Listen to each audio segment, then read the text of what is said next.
Благодарам, почитуван подпредседател на Собранието, почитувани колеги пратеници. Денеска е ден за дебата на пленарна седница по однос на предлогот на ребаланс на буџетот за 2025 година, предложен од страна на владата. Влада која најавуваше нов концепт на работа, нов модел, повисоки плати во јавниот и приватниот сектор за образованието и за здравството. Ветуваше намалување на јавниот долг и на дефицитот, раст на капиталните инвестиции, повисок животен стандард. Веќе една година како ВМРО-ДПМН е на власт, се уште не гледаме реализација на се она кое што толку храбро и ревносно го најавуваше на минатите парламентарни избори. Но денес, според сите релевантни статистики, платите стагнираат, нема пораст на минималната и просечната плата, а инфлацијата ја намалува куповната моќ на граѓаните за 20%. Тоа значи дека за 20% помалку може да купат граѓаните денеска во маркет, односно отколку тоа што можеле да го направат пред ВМРО-ДПМН да дојде на власт. Прво лани критикувавте дека морало да се прави ребаланс многу рано, односно веднаш по доаѓањето на ВМРО-ДПМН на власт, дека буџетот тогаш бил нереален, дека не достигале пари, а веќе денеска оваа година, 2025 година, уште порано од лани правите ребаланс на буџетот, што само по себе говори дека лошо сте планирале или можеби лошо го реализирате буџетот за 2025 година, кој што ќе повторам дека е буџет на оваа влада. Прв буџет кој што го направи оваа влада и за кој што премногу рано или уште во месец јули се прави ребаланс на буџетот. Политички гледано не слушам дека денеска дискутирате дека некаде не достигаат пари, а де факто, бидејќи само по себе ова говори дека го правите буџетот ребалансот многу рано, само по себе говори дека не достигаат пари во многу ставки, но денеска сте власт и денеска е многу нормално да овде вашите дискусии се сведени на минимум. По однос на буџетскиот дефицит, една од темите за кои што сакам да говорам, во програмата за работа на владата на ВМРО-ДПМН велите дека буџетскиот дефицит ќе го донесете на ниво под 3% од БДП.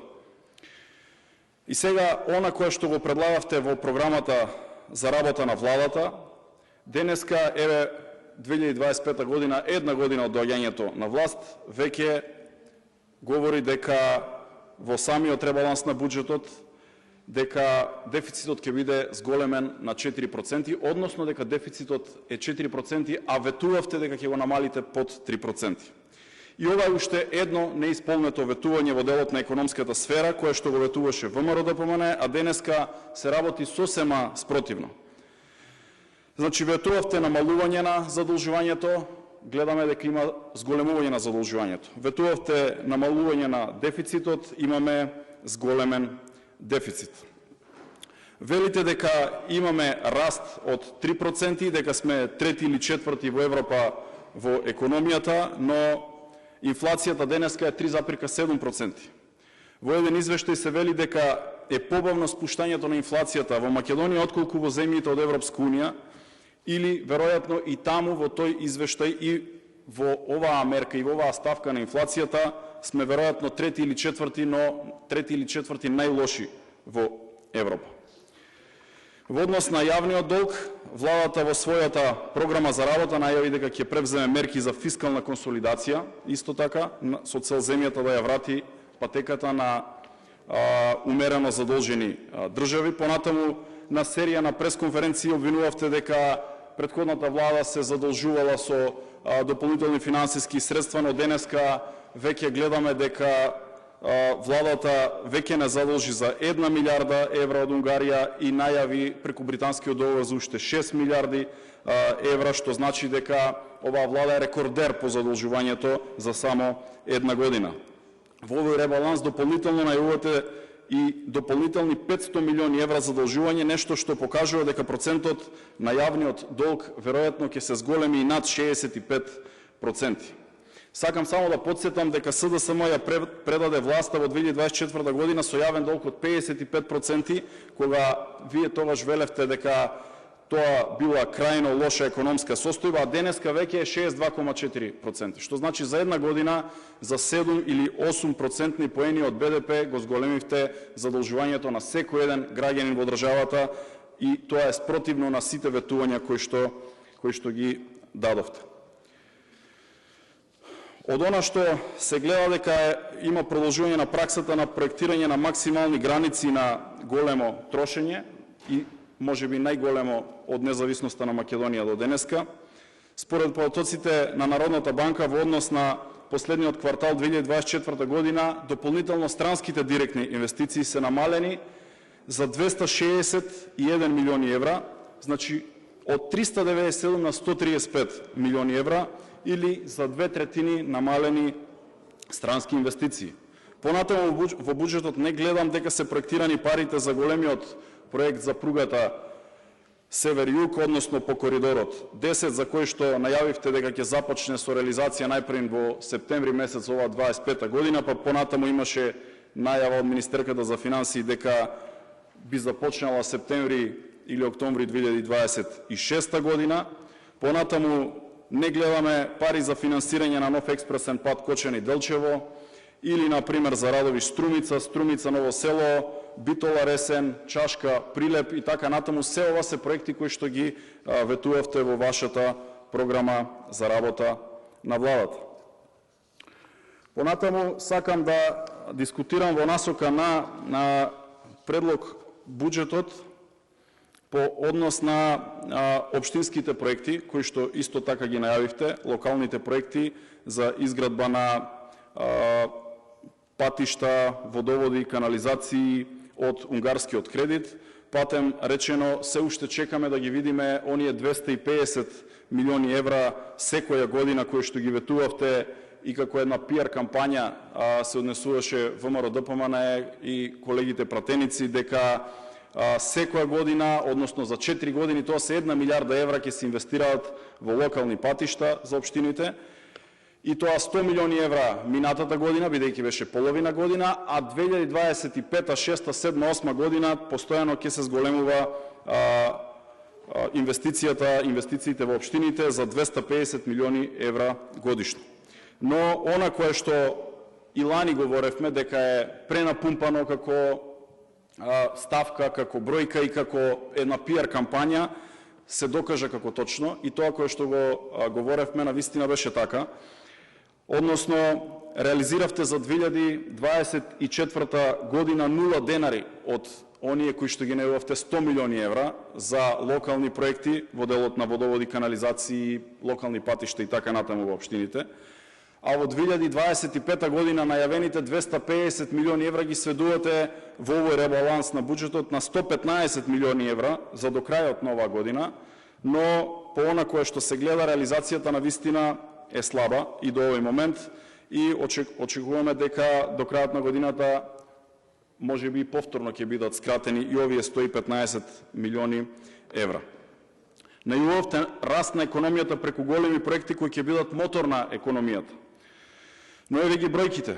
Помина половина од годината, а капиталните инвестиции некаде се над 28%, и ова е најниско ниво кое верувам дека никој не можеше да го предвиди во делот на реализацијата на капиталните инвестиции. Ако се оди по овој тренд на реализација на капиталните инвестиции, до крајот на годината не очекувам дека ќе се реализираат повеќе од 50% од она кое што го предвидовте со буџетот за 2025 година. Понатаму ќе продолжам да искоментирам неколку ставки во овој буџет. За привремени вработувања во буџетот за 2025 година предвидувате 306 милиони денари, а сега со овој ребаланс дополнително ги покачувате на 367 милиони денари, односно пред избори веројатно ги зголемувате на ставката за одредени привремени партиски вработувања пред локалните избори. Ова е за 2 милиони евра повеќе за вработувања во однос на владата која што ја предводеше СДСМ и во тој буџет за 2024 година. Ставка стоки и услуги зголемување на 74,1 милиарди денари во споредба со таа влада на СДСМ, покачување од 9 милиарди денари. Договорни услуги, покачување од 8 милиарди денари во споредба со претходната влада на СДСМ и последниот буџет за 2024 година. Социјални надоместоци, намалување за околу 7 милиони евра за најранливите категории на граѓани. Купување возила зголемено за 3 пати во однос на 2024 година. Расходи. Дозволите само кратко нешто да кажам. Извинете, не ме прекинувам. Пред 18 часот бидејќи, само да искористам време да не помине тој рок, врз основа на член 74 став 5 да известам дека ќе работиме и по 18 часот. Извинете, времето ви е запазено. Во ред, благодарам. Понатаму, купување возила зголемено за 3 пати во однос на 24 година. Капитални расходи, иако е ирелевантно во оваа анализа да дискутираме, имајќи во предвид дека во последните неколку години проекциите се движат во некои слични бројки, но она што загрижува дека оваа година реализацијата е очајна на капиталните расходи. Така што овде може владата и да предвиди не 770 милиони евра, може 1 милиарда евра да предвиди за капитални расходи, но гледајќи го ова кое што денеска е реализирано, еве со крај на 7 месец, вашиот податок од Министерство за финансии говори дека се реализирани само 220 милиони евра или нешто помалку од 29%. Рамномерен регионален развој, намалување на средствата на половина, што значи веројатно дека полека оваа институција која што навистина беше суштински значајна за општините, ја губи својата функција, бидејќи средствата кои што се намалени сами по себе говорат дека оние општини кои што се послабо развиени и оние општини кои што се посиромашни, во посиромашните региони нема да може да добијат повеќе средства за да дополнително се развиваат и да ги достигнат оние поразвиените.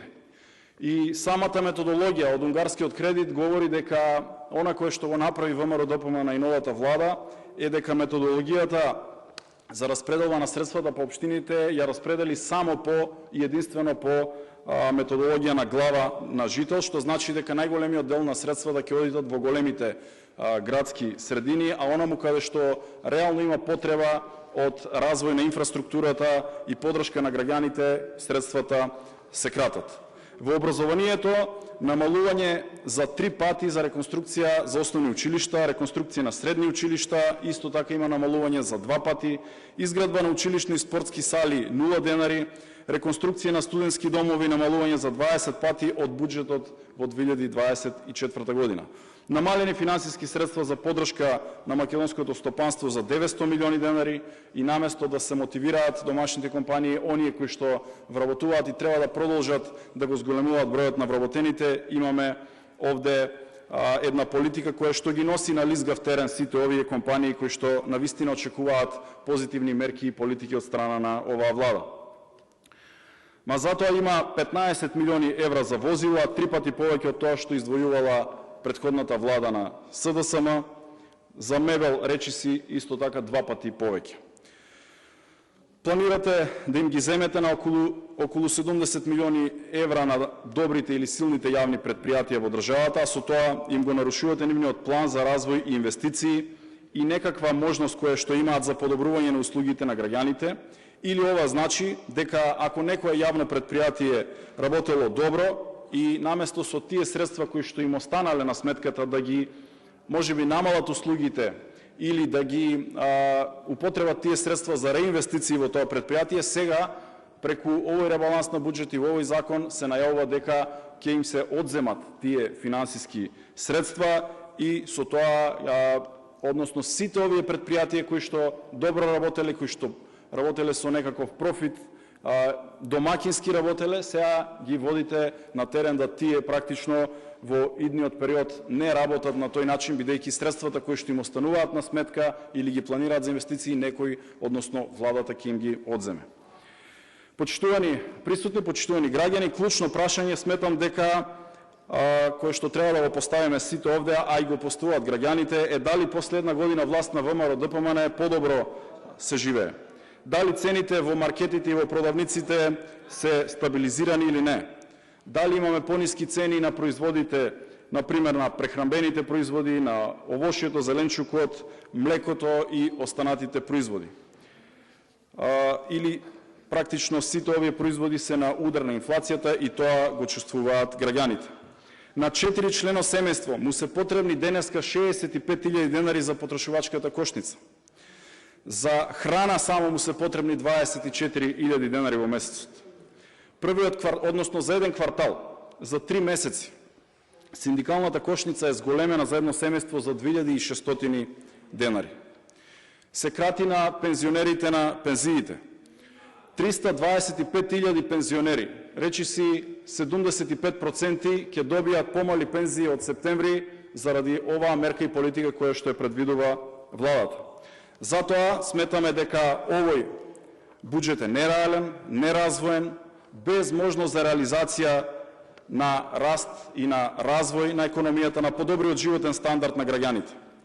Затоа СДСМ и за овој ребаланс на буџетот, за овој документ предложи 160 амандмани со цел да ја укажеме на владата дека е потребно да се слушне гласот и на опозицијата, но низ дебатата увидовме дека најголемиот дел од тие амандмани, речиси сите, беа отфрлени и затоа еве апелиравме дополнително со 2 амандмани кои што ги поднесовме, едниот за кочење, вториот за поддршка за пожарникарите, бидејќи се наоѓаме во еден таков временски период и секако во последните години кога навистина на пожарникарите им е потребна поддршка, со комисиски амандмани побаравме да бидат поддржани од сите, подадовме повторно рака да за одредени теми за кои што навистина треба да имаме консензус, дајте да донесеме заеднички решенија одржливи кои што ќе им помогнат на граѓаните.